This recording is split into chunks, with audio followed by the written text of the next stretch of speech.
Check before we do it. Today, everybody has phones, which you hated. What he had is first tablet. Or his tablet with him today. You know, he always had this in his pocket with his pen, taking his notes. And listed his priorities. Number one was his God. Number two, his family. And then his work. His work was important. And of course, the Detroit Tigers. And then his John Deere tractor. He loved that stuff. He never complained about anything. He never complained about how they fixed the road in front of his house, how they forget to hook up the drain because they didn't hook it up right, or when the backyard would flood. The neighbor didn't help him grit that trench all the way to the road, but he never complained. He never complained. So he could cut down a tree, he'd tell you where it would land. It would land right there where he said.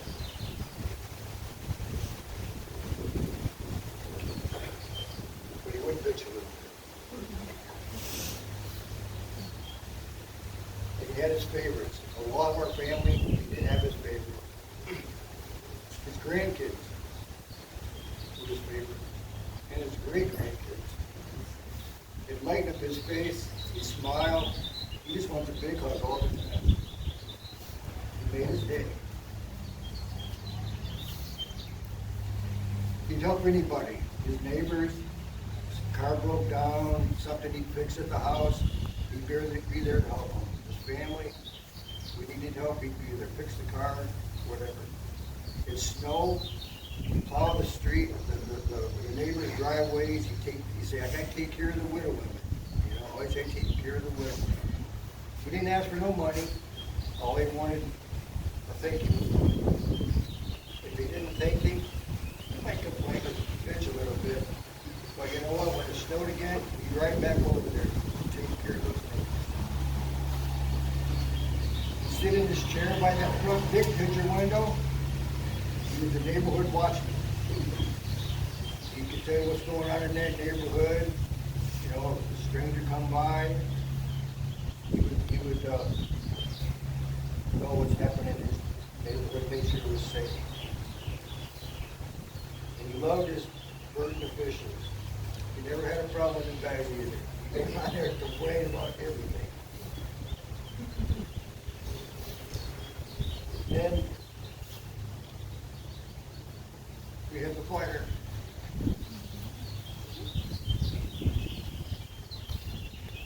And that was a good time to me.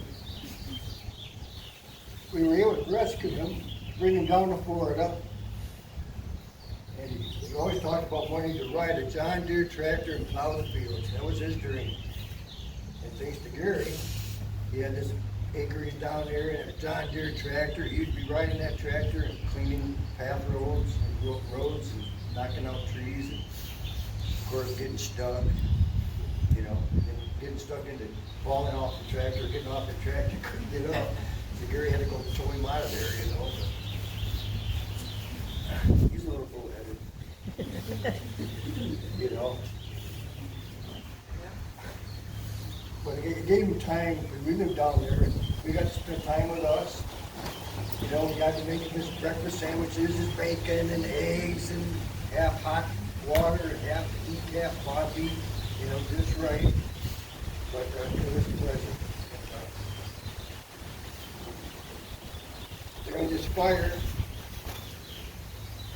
like I say, we had our saints. We had Glenda. He's our leader. Make sure all the I's are dotted, the T's are crossed. Take care of all the paperwork issues, and all the legalities.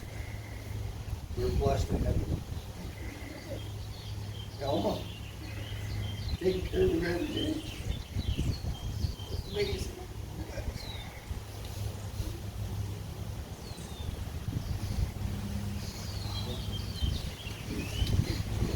Karma, Ken, of course, Ken and Karma, they beat us a lot. His dad, dad, never talked to my dad about religion or politics. He would give you, I think you're cool. With Glenda and Donnie, all those trips, I think about all those trips they made from Montgomery. Think of the doctor's appointments, airplanes, all those dentists, everything they did for my dad, our dad. We appreciate it.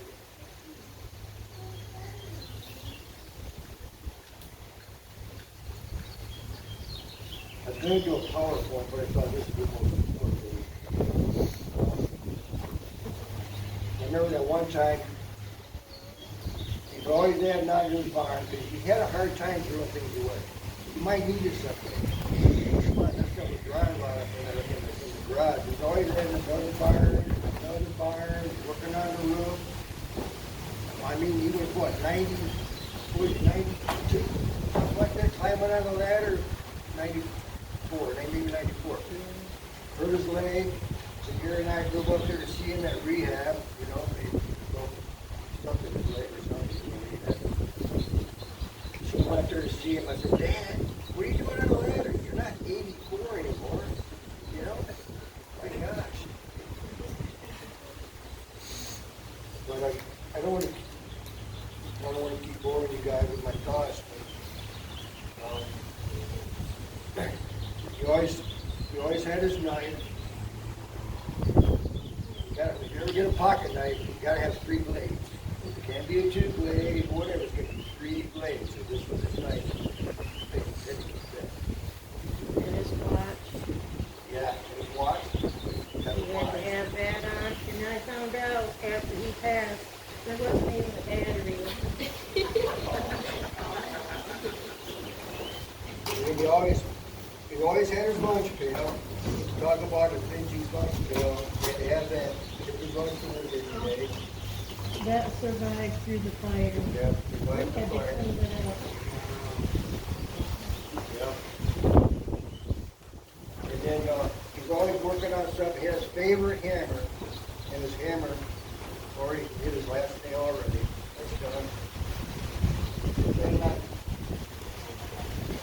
December 26, 2020, fired his last ladder with the help of God. Take it for your time.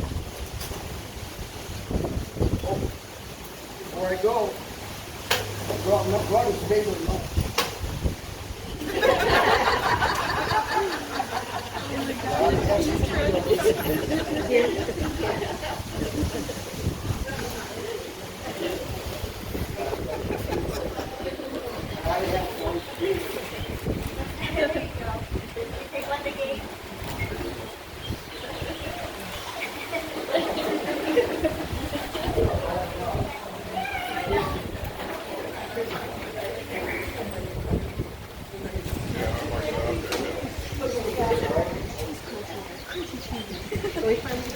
Oh, sorry, Donnie.